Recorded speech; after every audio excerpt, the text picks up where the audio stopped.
बोले प्रधानमंत्री सो निहाल NID foundation के मुख्य संरक्षक एवं चंडीगढ़ यूनिवर्सिटी के चांसलर, मेरे मित्र श्री सतनाम सिंह संधू जी, एनआईडी फाउंडेशन के सभी सदस्यगण और सभी सम्मानित साथीगण, आप में से कुछ लोगों को पहले से जानने का, मिलने का अवसर मुझे मिलता रहा है। गुरुद्वारों में जाना, सेवा में समय देना, लंगर पाना, सिख परिवारों के घरों पर रहना, ये मेरे जीवन का एक बहुत बड़ा स्वाभाविक हिस्सा रहा है। यहां प्रधानमंत्री आवास में भी समय समय पर सिख संतों के चरण पड़ते रहते हैं और ये मेरा बड़ा सौभाग्य रहा है। उनकी संगत का सौभाग्य मुझे अक्सर मिलता रहता है। भाइयों और बहनों, जब मैं किसी विदेश यात्रा पर जाता हूं तो वहां भी जब सिख समाज के साथियों से मिलता हूं तो मन गर्व से भर उठता है। 2015 की मेरी कनाडा यात्रा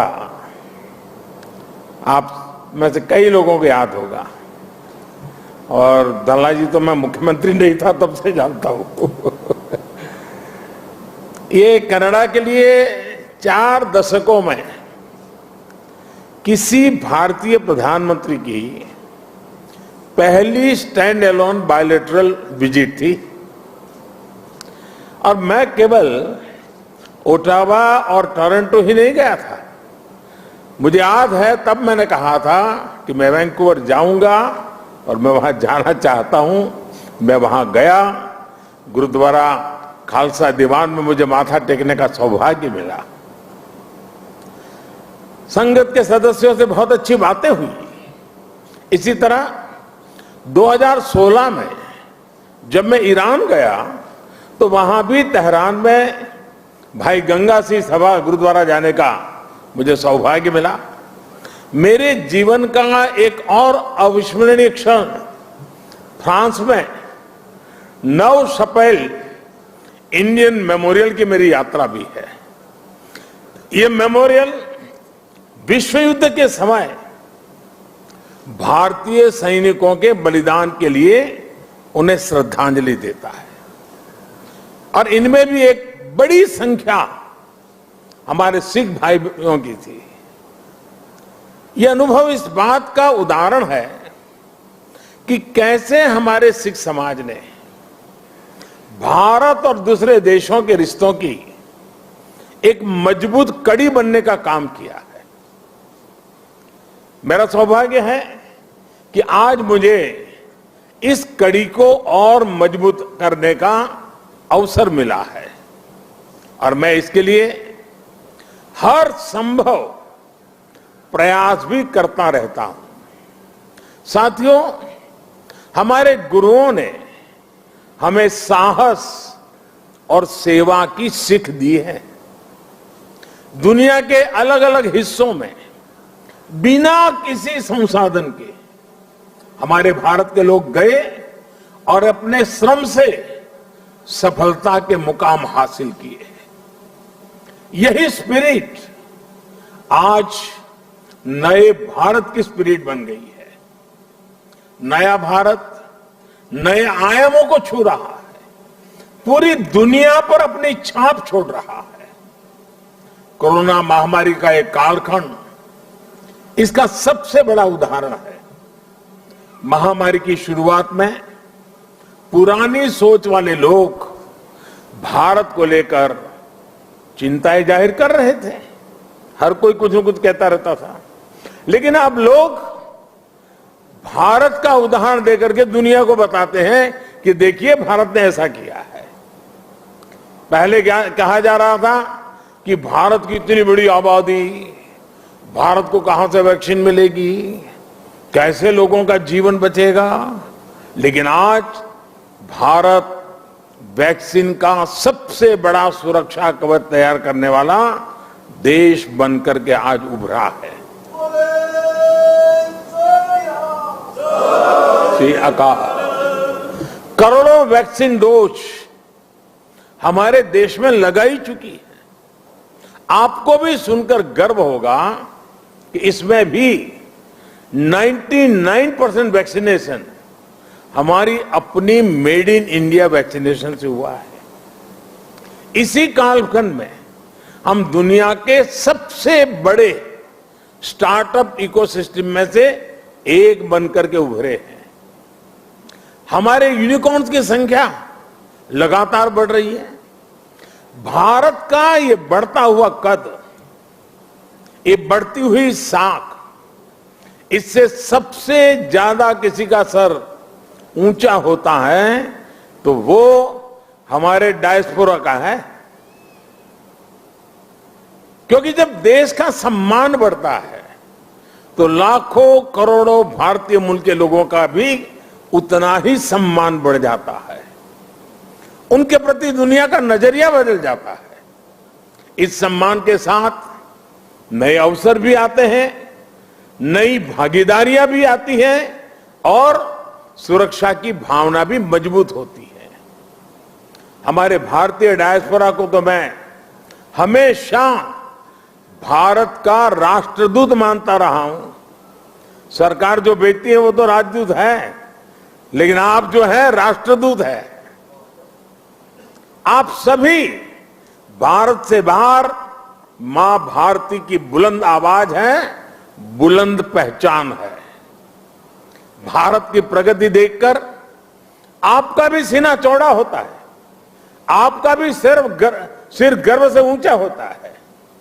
परदेश में रहते हुए आप अपने देश की भी चिंता करते हैं, इसलिए विदेश में रहते हुए भारत की सफलता को आगे बढ़ाने में, भारत की छवि को और मजबूत करने में भी आपकी बहुत बड़ी भूमिका है। हम दुनिया में कहीं भी रहे, इंडिया फर्स्ट, राष्ट्र प्रथम हमारी पहली आस्था होनी चाहिए। साथियों, हमारे सभी 10 गुरुओं ने राष्ट्र को सबसे ऊपर रखकर भारत को एक सूत्र में पिरोया था। गुरु नानक देव जी ने पूरे राष्ट्र की चेतना को जगाया था, पूरे राष्ट्र को अंधकार से निकालकर प्रकाश की राह दिखाई थी। हमारे गुरुओं ने पूरब से पश्चिम, उत्तर से दक्षिण पूरे भारत की यात्राएं की। हर कहीं पर भी जाइए उनकी निशानियां हैं, उनकी प्रेरणाएं हैं, उनके लिए आस्था है। पंजाब में गुरुद्वारा हरमंदिर साहिब जी से लेकर उत्तराखंड में गुरुद्वारा हेमकुंड साहिब तक, महाराष्ट्र में गुरुद्वारा हुजूर साहिब से लेकर हिमाचल में गुरुद्वारा पांटा साहिब तक, बिहार में तख्त श्री पटना साहिब से लेकर गुजरात के कच्छ से गुरुद्वारा लखपत सिंह साहिब तक हमारे गुरुओं ने लोगों को प्रेरणा दी, अपनी चरण रथ से इस भूमि को पवित्र किया। इसलिए सिख परंपरा वास्तव में एक भारत श्रेष्ठ भारत की जीवंत परंपरा है।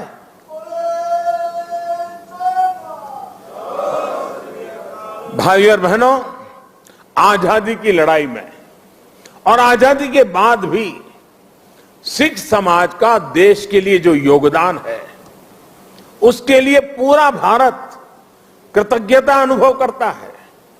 महाराजा रणजीत सिंह का योगदान हो, अंग्रेजों के खिलाफ लड़ाई हो या जलियांवाला बाग हो, इनके बिना न भारत का इतिहास पूरा होता है, न हिंदुस्तान पूरा होता है।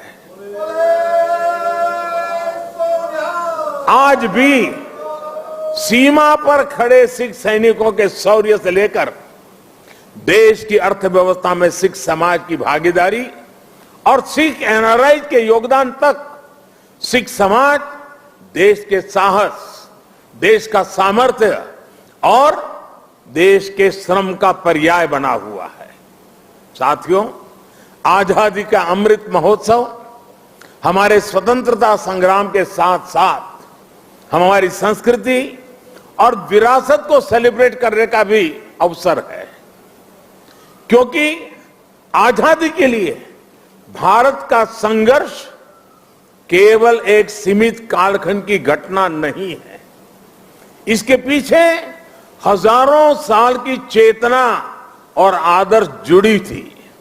इसके पीछे आध्यात्मिक मूल्य और कितने ही तप त्याग जुड़े हुए थे। इसलिए आज देश जब एक तरफ आजादी का अमृत महोत्सव मनाता है, तो साथ ही लाल किले पर गुरु तेग बहादुर जी का 400वां प्रकाश पर्व भी मनाता है। श्री अकाल। गुरु तेग बहादुर जी के 400वें प्रकाश पर्व के पहले हमने गुरु नानक देव जी का 550वां प्रकाश पर्व भी पूरी श्रद्धा के साथ देश विदेश में मनाया था। गुरु गोविंद सिंह जी के 350वें प्रकाश पर्व का सौभाग्य भी हमें ही मिला था। साथियों, इसके साथ ही इसी कालखंड में करतारपुर साहिब कॉरिडोर का निर्माण भी हुआ। आज लाखों श्रद्धालुओं को वहां शीश नवाने का सौभाग्य मिल रहा है। लंगर को टैक्स फ्री करने से लेकर हरमिंदर साहब को एफसीआरए की अनुमति तक, गुरुद्वारों के आसपास स्वच्छता बढ़ाने के लेकर उन्हें बेहतर इंफ्रास्ट्रक्चर से जोड़ने तक देश आज हर संभव प्रयास कर रहा है। और मैं सतनाम जी का आभार व्यक्त करता हूं। उन्होंने जिस प्रकार से वीडियो को संकलित करके दिखाया, पता चल सकता है कि पूरी श्रद्धा के साथ हर क्षेत्र में किस प्रकार से काम हुआ है। आप लोगों से समय समय पर जो सुझाव मिलते हैं, आज भी काफी सुझाव मेरे पास आपने दिए हैं।